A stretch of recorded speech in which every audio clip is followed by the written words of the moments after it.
Welcome to my channel, where today we break down Paul Pierce's controversial comments about Michael Jordan's limited back, and why the debate reveals more about how the game has evolved than anything about MJ himself. Paul Pierce recently stirred up the basketball world when he said Shai Gilgeous-Alexander has a deeper bag than Michael Jordan. Fans took that as disrespect to the GOAT, but Pierce later clarified that he meant it in the context of today's era. On the latest episode of Ticket and the Truth with Kevin Garnett, Pierce explained that he wasn't saying MJ lacked skill, only that he didn't need the kind of flashy counters players use today. Pierce broke it down like this. In today's NBA, players like Kyrie Irving, James Harden, and SGA rely on multiple counters, combo dribbles, misdirections, and creative footwork to beat complex modern defenses.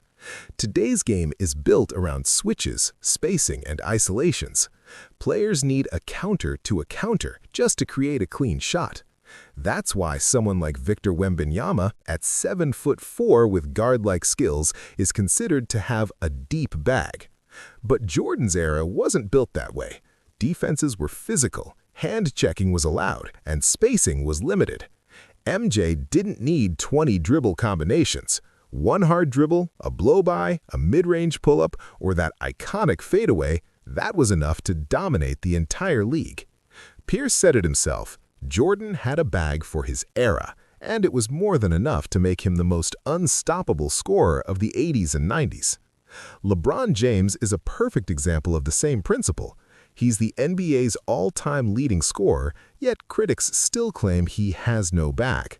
Even LeBron addressed this, saying the players he grew up watching, Michael Jordan, Isaiah Thomas, Grant Hill, Allen Houston, Tracy McGrady, weren't out there dribbling 15 times. They got to their spot, elevated, and scored. Simplicity doesn't mean a lack of skill. Sometimes it means the opposite. SGA, Kyrie, and Harden may use more moves, but that's partly because today's defenses force players to work harder for 2 points.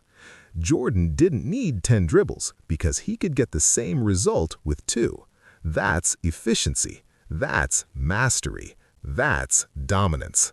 So, was Michael Jordan's bag limited? If you're counting the number of moves, maybe. But if you're counting the ability to get a bucket whenever you want, to punish defenders with perfect footwork, to dominate without wasted motion, then his bag wasn't limited. It was lethal.